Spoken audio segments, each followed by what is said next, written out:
Okay, hi everybody. So this will be our content for today. So to tell you about our statement today, we have Noah, age 13, male. So our sport we'll be talking about is long distance running. For context, recently moved from recreational to competitive racing.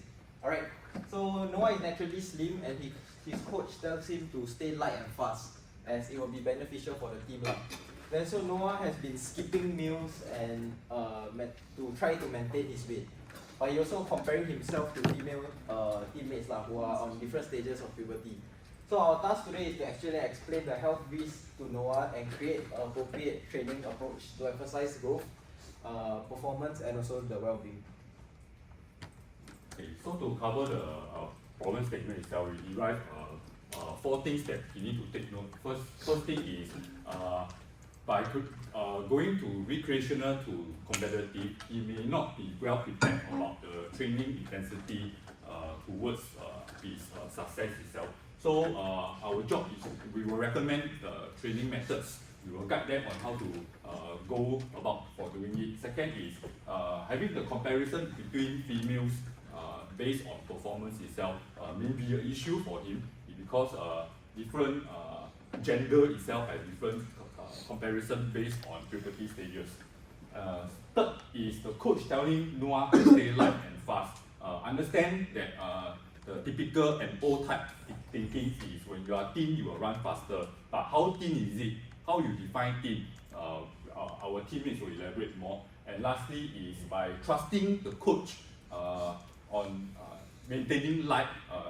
Noah's decision is to skip meals, so it might be a concern to him. But however, as a parent or as a coach, they can provide some insight for him. So the psychological demands for and long distance runs is based on ACSM guideline. It should be continuous, okay, and it should have an aerobic involved, and it can be a multiple section itself, but it should be 10 minutes and above based on training itself. So when based on research itself, I found out that there isn't any fixed distance with regards to endurance run itself. Some of the resources tell me is 5 km, some of the resources tell me 3 km. Okay, but however, we should follow the ACSM guideline. And then the physiological demand is at the running pace, your VO2 max supposed to range from 60 to 90%. That is considered a long distance running. Okay, and then the physical build is as such. So the coach may be right. Okay, as an endurance runner itself, you should be having a low body mass, but that doesn't mean that light is equal to fast. Okay, so I'll be covering youth development. So as Noah is age 13, he will be categorized under the early to mid adolescence phase. And then during this phase, there's always rapid growth from puberty and then hormonal changes, and also neuromuscular development. Adolescent athletes are more vulnerable to this kind of physical consequences when, let's say, they are facing with eating issues like under-eating. And then because when they are in this stage of early to mid adolescence, they require actually high energy and nutrient requirements due to the puberty stage. And then he's always comparing himself to girls also, and it's actually physiologically inappropriate and misleading because girls will actually tend to experience their puberty earlier than guys.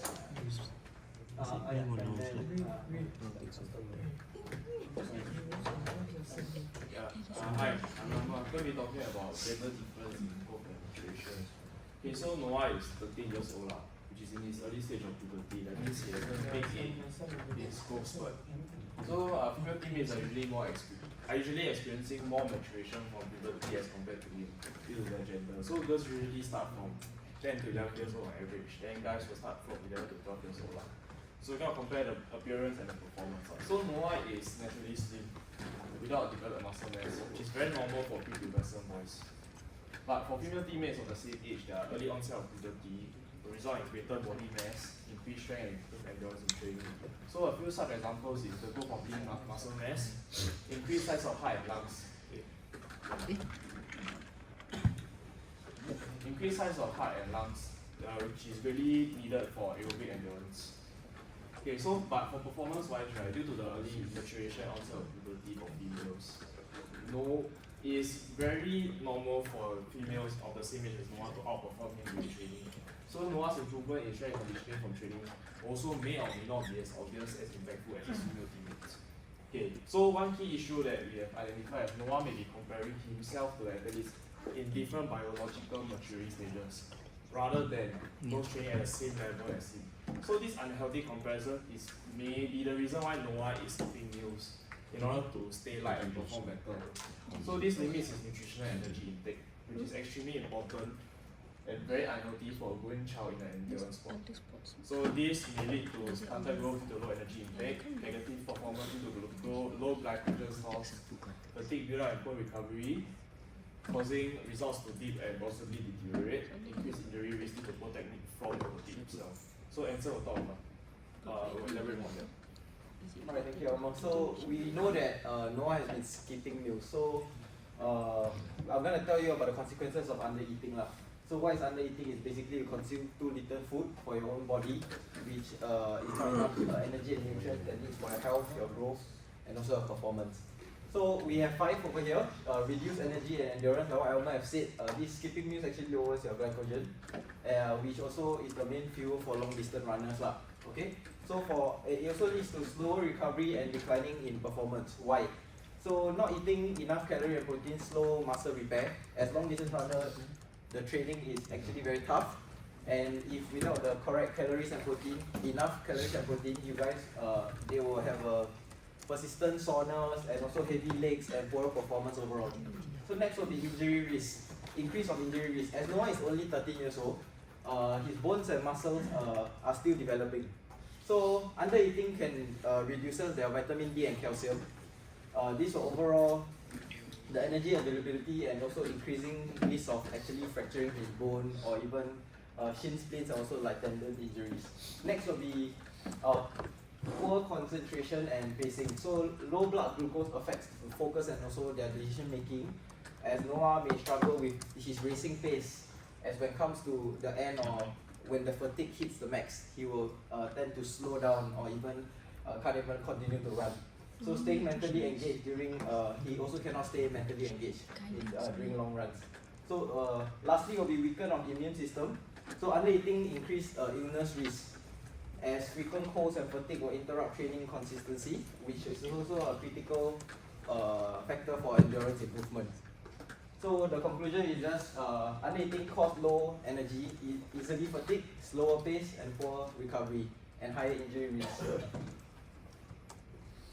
Okay, based on the problem statement itself, parents are not involved, but however, my personal perspective is parents play an important role based on puberty. So it is right for the parents to be included in the puberty. But however, I would like to pay special attention on the coach itself. Coach itself should prioritize weight over performance itself. I need to say that yes, being light. As an endurance runner, it should be being light, but having the appropriate training, which is inculcating strength and endurance in the training programs, can aid in weight management. Okay, then I'll be covering the training focus that we planned out for Noah. Basically, we're doing endurance and strength focus training. And segregated both into different training splits. So for his training focus will be minimum progressive overload for start, to allow the body to acclimate and build an aerobic base. So for instance, week 1 we'll be doing like a 2 km run at around RP4, and then for week 4 you can see that we gradually increase the distance and gradually increase the RP as well. So low intensity initially is to actually help his body to acclimate, and initially and only gradually increase when the energy expenditure is higher when he's eating his meals more consistently. And then for strength training, it will be moderate to medium intensity, higher volume for the lower body exercises. So for instance, we can do like split squats, hip thrusts and hamstring curls. And then below here is like a 4x6 for RP, 6 for strength training, will be high RPE. And then for this, we have to ensure that he doesn't skip meals to affect his recovery. Okay. So cute. Wei Zhang, is the middle your son? Why you asking in the middle of the presentation? Looks like him, sir. You do duplicate your screen is can.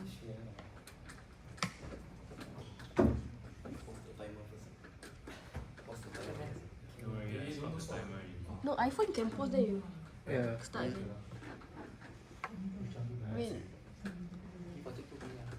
Okay, so I'll be explaining the strength training macro cycle here. So you'll be a 11-week program, and then you'll be a 1 kilo week in between week 5 and then week 7.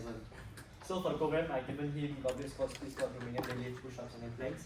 For goblet squats, you work on both legs, and then for split squats, you'll be bilateral. Romanian deadlift for his posterior chain cause is a sprinter, long distance runner. Push-ups for the overall upper body development, and then for planks, you'll be his core and stability. As you can see here, the repetitions and reps will be accustomed to strength program, and then the rate of progressive exertion will start from 5, and then you'll progress all the way to RP7, and then from there we'll take a below week, then go back to the next mesocycle with RP6. So it's a gradual progressive overload, and it's for linear periodization. And then can we move on to the endurance training where Chiang will cover that? Over here.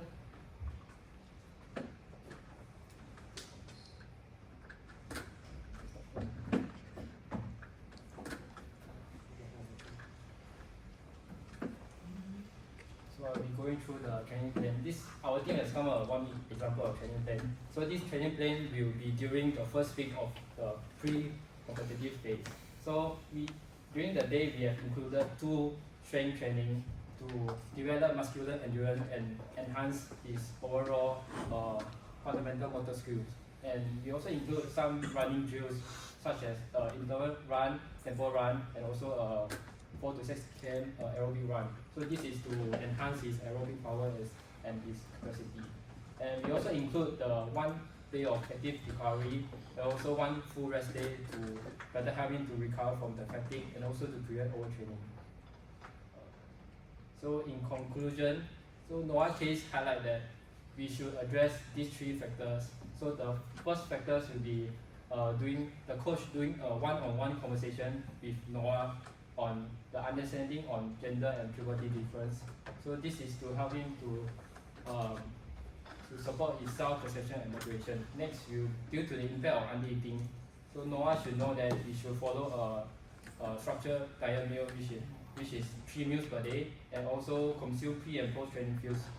So this is to ensure that he has sufficient energy availability throughout the day.